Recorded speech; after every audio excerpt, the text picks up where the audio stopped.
दोस्तों हमारी दुनिया में एक से बढ़कर एक टैलेंटेड व्यक्ति हैं जो कि अपने हुनर के दम पर मेहनत और पूरी लगन से अपने जीवन को बदल देते हैं। इस तरह की कहानी अक्सर हमें सुनने को मिलती हैं जो हमें सोचने पर मजबूर कर देती हैं कि आखिर कैसे कोई गरीबी से आगे बढ़ सकता है। आज हम जिस चमकते हुए सितारे की बात कर रहे हैं उसका नाम है दिलजीत दोसांझ, जिसने देश भर के लोगों को शानदार आवाज से अपना दीवाना बनाया। अपनी सुरीली आवाज के चलते अक्सर ही चर्चा में बने रहते हैं। खैर, इनकी फैन फॉलोइंग तो इतनी बढ़ गई कि इनके चाहने वाले न सिर्फ गाने बल्कि इनकी फिल्में भी देखना पसंद करते हैं। इनके चाहने वालों ने इन्हें किंग ऑफ पंजाब का नाम दिया। इस नाम को आज देश में नहीं बल्कि पूरी दुनिया में जाना जाता है। आइए दोस्तों, हम दिलजीत पाजी की पूरी कहानी के बारे में जान लेते हैं, लेकिन उससे पहले इनसे जुड़े कुछ इंटरेस्टिंग फैक्ट और कुछ खास बातें जान लेते हैं। दोस्तों, दिलजीत दोसांझ की कहानी बड़ी दिलचस्प है। म्यूजिक के मामले में तो बचपन से ही दिलजीत का इंटरेस्ट सर चढ़कर बोलता था। असल में इन्हें बचपन से ही सिंगिंग का काफी शौक रहा। वो गुरुद्वारों में जाकर गुरबानी गाया करते थे। इसके चलते उन्होंने अपनी पढ़ाई के साथ सिंगिंग करियर को आगे बढ़ाया। दोस्तों, दिलजीत दोसांझ कमाल के सिंगर और एक्टर होने के साथ साथ एक अच्छे सोशल वर्कर भी हैं। साल 2013 में दिलजीत ने अपने बर्थडे पर सांझ फाउंडेशन के नाम से एक एनजीओ लॉन्च किया था जो कि अनाथालयों और वृद्धाश्रम में जरूरतमंद लोगों की मदद करता है। वैसे आपने जब भी दिलजीत पाजी को देखा होगा तब आपकी नजर उनके स्नीकर्स पर जरूर गई होगी जो एकदम झकास लगते हैं। दिलजीत स्नीकर्स के बहुत बड़े शौकीन हैं, उन्हें ये बहुत अच्छे लगते हैं। आपको बता दें, ऐसे कई लोग हैं जो उनके द्वारा पहने जाने वाले स्नीकर्स के दीवाने हैं। अगर आपने शुरू से दिलजीत का नाम दिलजीत दोसांझ सुना तो हम आपको बता दें, पहले इनका नाम दिलजीत सिंह था, लेकिन साल 2004 में जब इनकी पहली एल्बम रिलीज हुई जिसका नाम था इश्क दा उड़ाड़ा, उसके बाद से इन्होंने अपना नाम बदलकर दिलजीत दोसांझ कर लिया। दोस्तों, बात की जाए इनकी पॉपुलैरिटी की तो इसका अंदाजा आप इस बात से लगा सकते हैं कि इन्हें केवल देश में नहीं बल्कि विदेशों में पसंद किया जाता है। दिलजीत ने पिछले कुछ सालों में ब्रिट एशिया म्यूजिक अवार्ड भी जीते हैं। इसके अलावा विदेशों में दिलजीत के शो की सोल्ड आउट टिकटें भी हैं, गवाही देती हैं कि वाकई में दिलजीत किंग ऑफ पंजाब के खिताब को डिजर्व करते हैं। भले ही दिलजीत आज बड़े सुपरस्टार बन गए, लेकिन स्टेज पर उनकी परफॉर्मेंस और उनके बिहेवियर से पता लगता है वो वाकई में कितने खुश मिजाज व्यक्ति हैं। अक्सर आपने दिलजीत को इंटरव्यू के दौरान हंसते मुस्कुराते देखा होगा, लेकिन जब भी बात आती है सिख पहचान की तो उनके अंदर एक अलग ही रुआब देखने को मिलता है। आपको बता दें, हंसमुख नजर आने वाले दिलजीत दोसांझ सिख समुदाय की पहचान को लेकर एक इंटरव्यू में अपनी फीलिंग को बयां नहीं कर पाए और वो इंटरव्यू में रो पड़े। दोस्तों, आपको बता दें, दिलजीत आज के समय में सोशल मीडिया पर काफी एक्टिव रहते हैं। वो इंस्टा पर अक्सर अपनी वीडियो अपलोड करते हैं। एक बार दिलजीत यूट्यूब चैनल से बात कर रहे थे, तब उन्होंने विदेशों में रहकर अपने अच्छे कामों से दुनिया में सिख समुदाय की एक मजबूत और खास पहचान बनाने वाले लोगों के बारे में कहा। ईश्वर हमारे सारे भाइयों पर बहुत कृपा करे और खूब तरक्की करें सब। दोस्तों, ये बात आप अच्छे से जानते हैं, जो व्यक्ति अपने हुनर और मेहनत से कामयाबी हासिल करता है उसके चाहने वाले बहुत होते हैं, लेकिन उनको ट्रोल करने वालों की कमी नहीं होती। उन्हें अक्सर कंट्रोवर्सी में फंसा दिया जाता है। ऐसे एक बार दिलजीत के साथ भी हुआ। बात है कैलिफोर्निया की कोचेला वैली के म्यूजिक एंड आर्ट्स फेस्टिवल में हुए दिलजीत के परफॉर्मेंस की, जिसकी एक छोटी सी वीडियो वायरल हो गई, जिसमें ट्रोल करने वालों ने अपनी बातें बनानी शुरू कर दी। दिलजीत ने एक लड़की से कहा, ये लड़की मेरे देश का झंडा लेकर खड़ी है, लेकिन ये मेरा देश नहीं है, म्यूजिक सभी का है। जबकि उनका कहने का मतलब नहीं था, उनका कहने का मतलब था कि ये मेरे देश के लिए है। उनकी इस लाइन को सोशल मीडिया पर घुमा फिरा कर अपलोड कर दिया गया। दोस्तों, अब आपके मन में ये सवाल जरूर आ रहा होगा कि दिलजीत पाजी इतने फेमस सिंगर और एक्टर बन चुके हैं, देश के बाहर इनकी फैन फॉलोइंग है, तो इनकी नेटवर्थ कितनी होगी, कमाते कितना है? तो भैया आपको बता दें, इनकी टोटल नेटवर्थ लगभग 21 मिलियन डॉलर है, जो इंडियन रुपीस में देखी जाए तो लगभग 172 करोड़ रुपए है। इसके अलावा इनकी इनकम सोर्स के बारे में तो आप जानते ही हैं। सिंगर हैं, मस्त गाने गाते हैं जिससे खूब पैसा कमा लेते हैं, एक्टिंग में भी माहिर है, शो करते हैं, एल्बम सेल्स में भी इनकी अच्छी खासी कमाई होती है। वेल, यहाँ तक जानने के बाद अगर हमने इनके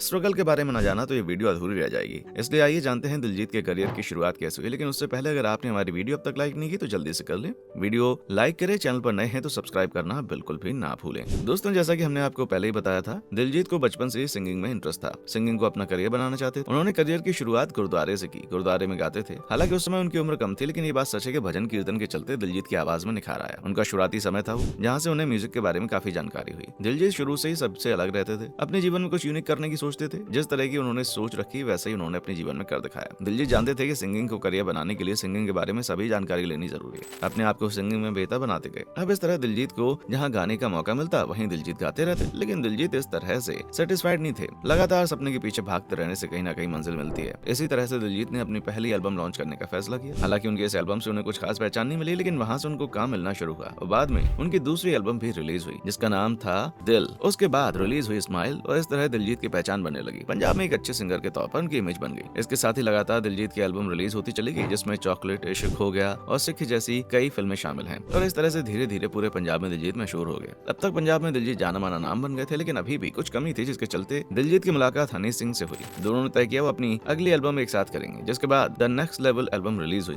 जिसके बाद इन दोनों की जोड़ी को लोगों ने बहुत पसंद किया। अब इस तरह से दिलजीत ने सिंगिंग की दुनिया में अपनी अच्छी खासी जगह बना ली। इसके बाद उन्होंने कदम बढ़ाए फिल्मी दुनिया की। उनकी पहली film the lion of Punjab release हुई, जो कुछ खास कमाल नहीं कर पाई। इस तरह दिलजीत की कई पंजाबी फिल्में आई, जिनसे उन्होंने पंजाबी सिनेमा में अपना नाम बनाया। लेकिन दिलजीत अभी कहाँ रुकने वाले थे, उन्होंने बॉलीवुड में भी अपना नाम बनाना था। इसलिए दिलजीत ने कदम बढ़ाए बॉलीवुड की तरफ। साल 2016 में अनुराग कश्यप फिल्म उड़ता पंजाब में दिलजीत ने अपनी धमाकेदार बॉलीवुड में एंट्री ली, जिसमें उनकी एक्टिंग को बेहद पसंद किया गया, जिसके चलते उन्हें बेस्ट डेब्यू एक्टर का अवार्ड मिला। इसके बाद फिल्म फिलौरी, फिल्म सुरमा जैसे कई फिल्मों में अपनी एक्टिंग से लोगों को अपना दीवाना बनाया और बॉलीवुड में अपनी अच्छी पहचान बना ली। खैर, उनकी तरक्की का अंदाजा आप इस बात से लगा सकते हैं कि वो अपनी सफलता के मुकाम तक पहुंच गए कि उन्होंने खुद का प्राइवेट जेट खरीद लिया और भारत में कुछ लोगों के पास है। ये थी दिलजीत के करियर की कहानी। अब आइए इनके शुरुआती जीवन पर गौर करते हैं। दिलजीत का जन्म 6 जनवरी 1984 को जालंधर जिले के दोसांझ कला गाँव में हुआ। बात करें दिलजीत की पढ़ाई की तो शुरुआत में उन्होंने अपनी पढ़ाई गाँव से की, बाद में लुधियाना चले गए। वहाँ उन्होंने श्री गुरु हरकृष्ण पब्लिक स्कूल से पढ़ाई की, लेकिन घर की कंडीशन ठीक न होने की वजह से दिलजीत ने आगे की पढ़ाई नहीं की और अपने करियर पर फोकस किया। दोस्तों, हमने आपको दिलजीत दोसांझ की लाइफ से जुड़ी हर बात बताने की कोशिश की। अब आप हमें बताएं आपको हमारी वीडियो कैसी लगी। कमेंट सेक्शन में आए, चैनल को सब्सक्राइब करके बेल आइकन को प्रेस करें। जल्दी मिलेंगे अगली वीडियो में। देखने के लिए शुक्रिया।